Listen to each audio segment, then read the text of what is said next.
Irmãos, em nome de Jesus, nós vamos tratar agora sobre este assunto, o significado de pobres de espírito. O texto diz: bem-aventurados os pobres de espírito, porque deles é o reino dos céus. Qual o significado da palavra pobres de espírito? Quem são os pobres de espírito? Nós devemos atentar para esse texto, esse termo, porque a palavra diz que dos pobres de espírito é o reino dos céus. Então é necessário que sejamos tornados pobres de espírito, certo? Se a Bíblia diz assim, o caminho é aqui, não existe outro caminho. Então nós precisamos ser tornados pelo Senhor pobres de espíritos. O arqueólogo Rodrigo Silva, falando sobre os manuscritos do Mar Morto, ele nos explicou o que significa pobres de espírito, porque foi descoberto um pergaminho dos Salmos, onde havia a palavra anueruá. Anuê, nesse sentido do texto antigo, seriam servos, aqueles que são suscetíveis à ordem de seu mestre, que se encurvam perante ele, no sentido natural, são como plantas que se inclinam quando o vento passa, sendo guiados na direção que o vento mandar. A palavra ruá, além de significar espírito, também significa vento, conforme Gênesis 2:7. Neste sentido, o vento pode curvar as plantas, fazê-las se inclinarem na direção que ele estiver. Este mesmo termo, anueruá, foi usado pelo Senhor quando ele disse em Mateus 11:7, e partindo eles, começou Jesus a dizer às turbas, a respeito de João, que foste ver no deserto um caniço agitado pelo vento? Esse texto sempre me pareceu meio estranho, né? Jesus fala uma coisa assim, parece sem sentido para nós. Mas ele estava dizendo assim, você foi ver no deserto. É interessante que a história diz que João Batista, ele foi conviver com os essênios. Os essênios, que foram aqueles homens que escreveram os manuscritos do Mar Morto. Então Jesus está dizendo assim, quem você foi ver no deserto? Você foi ver um homem que se dobrava ao Espírito, que era João. É isto que o Senhor quer fazer em nossa vida. Quer fazer com que nós nos dobremos ao Espírito, que nós sejamos sensíveis à palavra do Senhor. João Batista era um homem que era dobrado pelo Espírito. João era um pobre de espírito, que se rendia à ação do Senhor. Era um servo e não senhor de sua vida, e perdeu sua vida. Moisés, quando estava dirigindo o povo, Deus disse a ele, falou assim, Moisés, este povo é de dura cerviz. Tozer diz que há uma estaca de ferro cravada na coluna do homem natural. Ele não se dobra. Ele não se dobra mesmo que ele se curve. Ele não se dobra, ele se dobra até num gesto por medo da represália. Mas interiormente ele não se dobra. Dura cerviz. Eu quero meditar com vocês algumas situações que podem demonstrar que nós não somos pobres de espírito. Eu reconheço que muitos irmãos têm grande profundidade na pregação da palavra. Mas eu gosto muito da palavra que é prática, porque o meu Senhor era prático. Ele tratava de coisas que nós podíamos entender. Coisas que qualquer um pudesse entender. Só podemos ser dobrados e atender os mandamentos imperativos do Pai, se somos tornados pobres de espírito. Eu quero chamar aqui agora a Letícia e o Paulo. Eles vão contar uma história de ser dobrado pelo Espírito. Essa história aconteceu alguns anos atrás, aqui na nossa igreja. Graças a paz. Eu vou contar uma história que aconteceu com a gente. O Pedro, nosso filho, ele tinha 6 anos. E o Barba estava pregando pela internet a respeito de finanças. E a gente ouve, a gente sabe muita teoria. Muito. E a gente estava numa fase financeira em que eu trabalhava, pegava o meu salário, dava na mão do Paulo. Aquele salário, 30 dias trabalhando, era para quê? Para pagar o financiamento da Caixa Econômica. Aí o Barba falando sobre finanças, o Pedro no chão da sala, brincando de Hot Wheels, 6 aninhos. A gente acha que a criança não está ouvindo, mas a criança está ouvindo. E aí ele falou assim, papai e mamãe, porque ele sempre fala os dois ao mesmo tempo, a gente nunca sabia quem que ele estava chamando. Papai e mamãe, vocês ouviram o que o tio falou? Se a gente vender esse apartamento pequeno, que ainda não é nosso, que nós vamos ficar 30 anos pagando a Caixa, em 10 anos, se a gente aplicar esse dinheiro e pagar aluguel, a gente vai ter o apartamento. Gente, a nossa ficha caiu. O Senhor usou uma criança que tem a mente aberta para ouvir, porque a gente está cheio de coisas, cheio de informações, a gente escuta, mas não entende. Né? E o Senhor usou o Pedro conosco. E o evangelho é assim, o evangelho é simples. Quando a gente colocou o apartamento à venda, demorou, e eu fiquei super angustiada. Né? A gente conversava, meu Deus, mas a gente vai aplicar esse dinheiro porque a gente vai vender o apartamento. A gente vai aplicar o que sobrar, o restante a gente vai quitar a Caixa. E aí, o que a gente vai fazer? A gente vai ter que pagar aluguel. E a gente vem de uma cultura o quê? Que a gente tem que casar, né? Essa geração, porque eu já tenho 42. Essa geração de que a gente tem que casar. A gente tinha que passar num concurso do Banco do Brasil, não era isso? E ter uma casa. Mas a gente é casado, a gente não tem uma casa. E agora? Vamos pagar aluguel? Vamos. E a gente pensou outra coisa. O Pedro está crescendo, a gente precisa abrir as portas da nossa casa para que as crianças venham, para que haja mesmo aquela confusão, aquela farofa, igual a tia Gota fala, né? Aquela farofa de criança brincando, a gente conheceu os pais. E no apartamento de 70 metros, para nós já estava pequeno. Aí eu falei, meu Deus. E eu perdi o trabalho, fui demitida. Quando a gente vendeu o apartamento, eu ainda estava sem trabalho, mas a gente, assim, teria que pagar o aluguel, nunca faltou dinheiro para nós. Não dá para explicar, porque o evangelho é loucura. E eu falava assim, meu Deus, mas se o meu salário inteiro para esse financiamento, em tese, ele teria que ir inteiro para o aluguel. Não faltou R$1. Nós estamos ricos de dinheiro? Não. A gente está rico de paz do Senhor. Porque a gente deita no travesseiro e descansa. O que eu quero dizer para vocês é que assim, vamos ouvir as coisas que acontecem na nossa vida. Porque se o Senhor usou o Pedro tão pequeno, né, tão inexperiente, mas foi o Senhor que usou.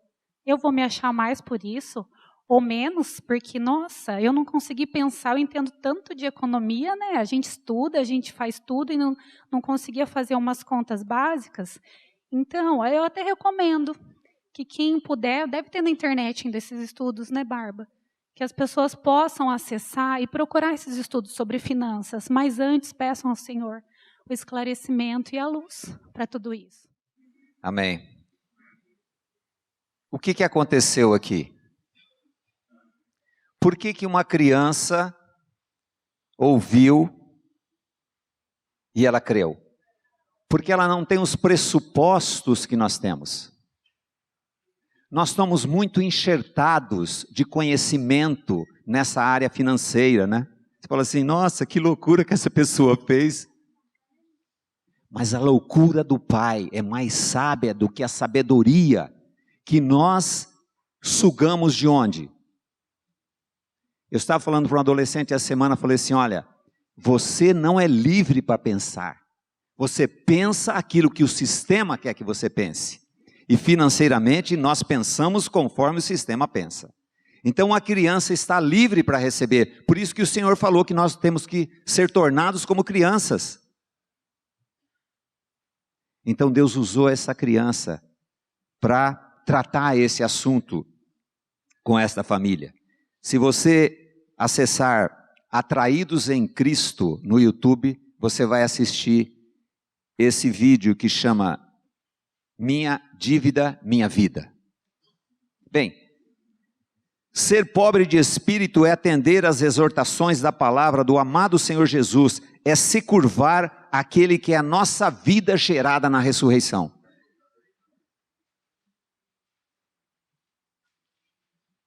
Tenho encontrado muita gente rebelde que se diz cristão, que mesmo exortado se mete em julgo desigual, casando ou fazendo sociedade com pessoas que não conhecem o Senhor Jesus.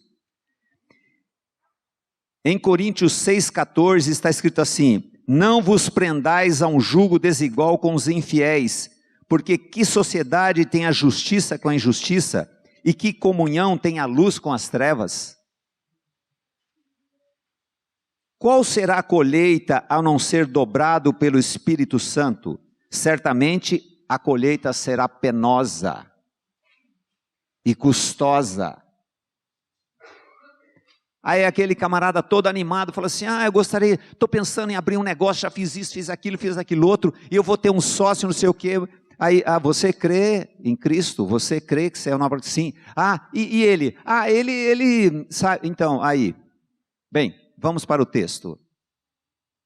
Abrimos o texto, ele fala assim, mas ele é muito boa pessoa, ele é uma pessoa íntegra, honesta, e depois de quanto tempo que volta a ter uma conversa, porque quando a pessoa vê a palavra, ele ouve a palavra, ele foge de você, aí ele vai achar pessoas que vão falar conforme ele quer, aí ele faz a sociedade, aí ele se casa com ímpio, aí ele faz isso, ele faz aquilo, e muitos nunca mais conversam com você. Não são pobres de espírito. Não têm capacidade espiritual, porque podem não ter o espírito para ouvir a palavra. E a palavra parece uma bola de espinhos a ser engolida. A palavra santa do Pai diz, perdoai os que lhe ofendem, para que nossas ofensas sejam perdoadas. Mas dizem interiormente, eu não posso perdoar. E se porventura a gente fala assim, olha, perdoa, você vai carregar um fardo. Ele fala assim, você não sabe o que ele fez por mim. Você não sabe a afronta que eu passei. Sofrem as agruras de um espírito magoado. Não se dobram à ação do espírito, carregam fardos insuportáveis durante anos e até o túmulo, e nunca vão ser felizes ou bem-aventurados, como o Senhor disse nesse texto, bem-aventurados os pobres de espírito, ou felizes.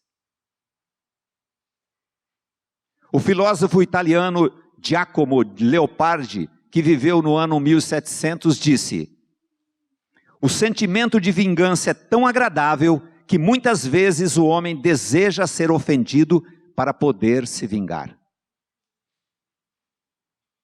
Que diagnóstico terrível. Tenho falado aos magoados, os que precisam pedir perdão a quem lhe ofendeu. Aí a pessoa foi ofendida, está magoada. Aí, se porventura, eu digo a elas assim, você precisa pedir perdão a ele. Eles assim, como eu pedir perdão? Eu fui magoado. Eu falei, você precisa pedir perdão porque você desejou mal para ele. Você amaldiçoou. Eu conheço um caso, uma pessoa passou 8 anos amaldiçoando quem lhe fez mal. 8 anos. A reação dela foi assim, vou procurar outro que fale outra coisa. Chegou lá ao pastor Thomas e o pastor Thomas falou assim, ele está certo, você tem que pedir perdão a ele. Graças a Deus não procurou mais ninguém, né? Que gostamos de ouvir aqueles que nos agradam. E graças a Deus, o Pai fez um milagre tremendo nesse assunto.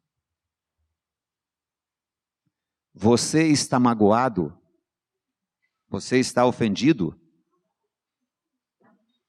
Peça ao Senhor para Ele fazê-lo pobre de espírito, para que você possa pedir perdão àquele que te magoou.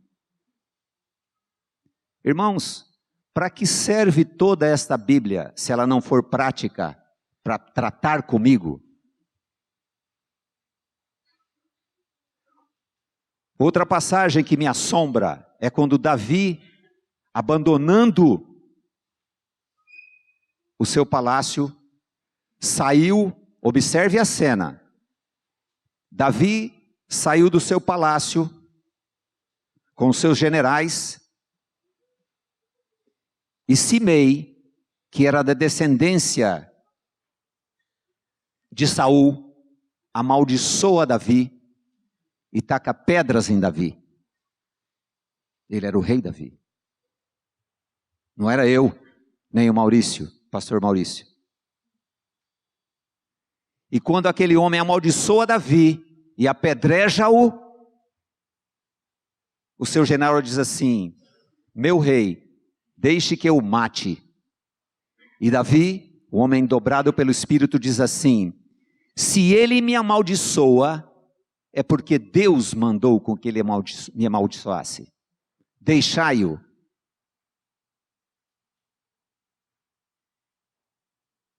Esse homem era pobre de espírito ou era um falso? Ele tinha todo o poder contra aquele verme, Simei, que depois veio pedir perdão a Davi por aquilo. Não era um qualquer, era um homem que tinha todo o poder. Se nós tivéssemos o poder, nós esmagaríamos aquele que nos ofende, como um verme, como uma barata. E rei Davi disse assim: deixa, porque aquele homem entendia que a vida dele estava na mão do Pai, e nada era fora dos seus propósitos. E depois da morte de Absalão, Davi retornou ao palácio.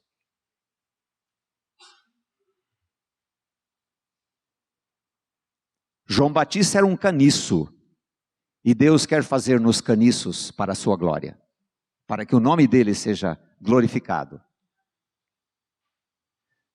Se uma criança ouve a sua palavra e não foi mérito nenhum, não estou contando um caso aqui para dizer que preguei a palavra, mas para dizer que Deus é maravilhoso para usar alguém que não tem habilidade, para que a sua palavra seja verdade.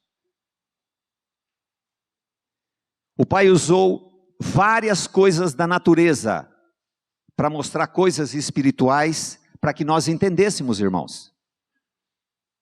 Podem ver nas histórias, sempre são coisas simples, para que o homem simples entenda a palavra, creia na palavra. Outra gramínea, porque o bambu, o caniço, é uma gramínea. Outra gramínea que o Senhor usou foi o joio e o trigo. Qual a grande diferença entre o joio e o trigo? O joio é ereto. O joio, ele fica ereto, ele fica alto. E o trigo se dobra. Porque o joio não tem nada. E o trigo, porque tem a essência do trigo, ele se dobra. Eu só posso ser dobrado quando eu estou cheio da vida de Cristo. Se eu estiver cheio da minha vida, eu vou me manter como Tozer falou. Firme, duro. E o Senhor não vai poder trabalhar comigo.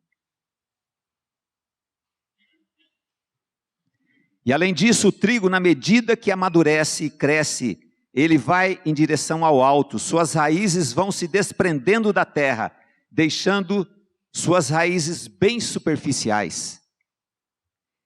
Enquanto o joio se agarra à terra, o trigo vai se desprendendo. Ele vai saindo das amarras da terra, em direção ao céu, em direção àquele que é sua vida. E essa vida é Cristo Jesus, que nos tira dos nossas bases sólidas, dos nossos conceitos firmados, tanto em finanças como em qualquer outra coisa. Aí o texto em Mateus 13:30 diz assim: deixar crescer ambos, juntos até a ceifa, e por ocasião da ceifa direi ao ceifeiro: colhei primeiro o joio e atai os molhos para queimar, mas o trigo ajuntai no meu celeiro. O trigo eu quero ele comigo, agora o joio para nada serve a não ser queimado. Somente a vida de Cristo em nós nos faz sermos dobrados e aceitar que somos amados por Deus e que todo o vento do Espírito é para sermos curvados e tratados em nossa presunção e sermos tornados pobres de espírito. Quando o Senhor fala sobre o caniço dobrado, Ele está falando, como disse antes, de mais uma coisa natural. Se nós formos estudar o bambu, que é o caniço, o bambu tem coisas maravilhosas a nos ensinar na vida espiritual. O bambu, ele não tem galhos do lado, porque o bambu precisa que o bambu do lado dele cresça também. Ele não tem galhos para atrapalhar, ele não tenta segurar o crescimento dos outros, como é a vida de Cristo em nós. Eu não sei se você já viu, nós somos citadinos, a gente não vê isso quase. Tenta destruir uma touceira de bambu para você ver o que você tem que fazer. Uma pessoa estava me dizendo que ele quis construir uma casa, me disse recentemente, ele foi queimar uma touceira de bambu e botou fogo e não extinguia, não acabava com o bambu, porque o bambu, ele forma um entremeado de raízes ali por cima, ele vai fortalecendo, é mais uma coisa que o bambu tem que nos ensinar, ele vai fortalecendo uns aos outros, aquilo vira uma massa forte. O bambu é considerado tão forte em dureza como o concreto. Mas ele tem uma coisa maravilhosa. Quando vem o vento, ele é tão maleável que ventos destroem sequoias centenárias, árvores fortes, mas não derruba o bambu. Porque quando o vento bate, quando o vento da trombada da vida bate nele, ele se dobra. Não sei se você dormiu já perto de bambus, ele faz uma coisa, ele canta. O chinês respeita tanto o bambu, que ele diz que os deuses moram dentro do bambu. O Senhor quer nos ensinar muito com as coisas que Ele deixou visíveis, para que não sejamos enganados. Que nós sejamos tornados pobres de espírito, que possamos ser dobrados diante das intempéries do mundo e das trombadas que todos nós vamos passar. Com o espírito tratado, e diz assim: a mão do Senhor fez isto. Se eu tenho que ser tratado, eu preciso ser tratado para ser como o meu Senhor, que se dobrou ao Pai em nosso favor. Bem, para encerrarmos, como que nós somos tornados pobres de espírito? Para sermos pobres de espírito, precisamos ter nosso ego, ou velho homem, incluído em Cristo, pela fé, e mortos para nós mesmos, para viver para Deus, e viver como um caniço dobrado pelo vento. Todo casamento que o homem quer continuar firme e duro, que a mulher quer continuar firme e dura, vai dar problema sempre. Casamento é um local Eu estou aprendendo isso no meu casamento. Que nós precisamos ser dobrados, porque onde dois têm razão, ninguém tem razão. Essa escola de 33 anos, estou achando que não cheguei nem no primário ainda. Irmãos, nós somos amados. Mas esse amor é tão grande que precisa nos dobrar. Gálatas 2:20 diz assim: já estou crucificado com Cristo, e vivo não mais eu, mas Cristo vive em mim, e a vida que agora vivo na carne, vivo pela fé no Filho de Deus, do Filho de Deus, o qual me amou e se entregou a si mesmo por mim.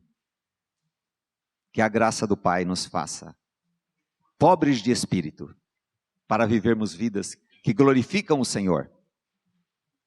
E possamos ter o entendimento do Espírito Santo e saber que todas as coisas contribuem para o bem. Graça e paz a todos.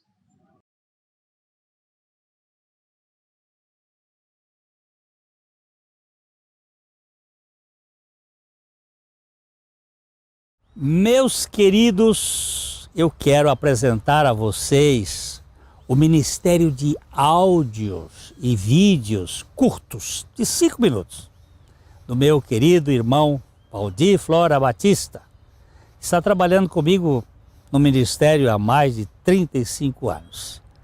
São mensagens que possuem como base a mensagem da cruz, obra realizada pelo nosso Senhor Jesus Cristo em nosso favor. Seu canal no YouTube é Atraídos em Cristo. Se inscreva, incentive os outros a segui-lo. E nós queremos desejar a você a graça e a paz do nosso Senhor. Vai lá, que você vai ser muito abençoado com esses vídeos. A Livraria PIB Londrina procura selecionar cuidadosamente seus títulos e autores a fim de oferecer um conteúdo alinhado com o Evangelho de Jesus Cristo. Bíblias, livros de teologia, devocionais, literatura infantil, biografias, comentários bíblicos e muito mais. Dispomos também de um acervo de CDs e DVDs das mais de 5.000 mensagens ministradas na Primeira Igreja Batista em Londrina. Visite a Livraria PIB Londrina e conheça ainda mais. Livraria PIB Londrina, de segunda a sexta, das 13h30 às 18 horas.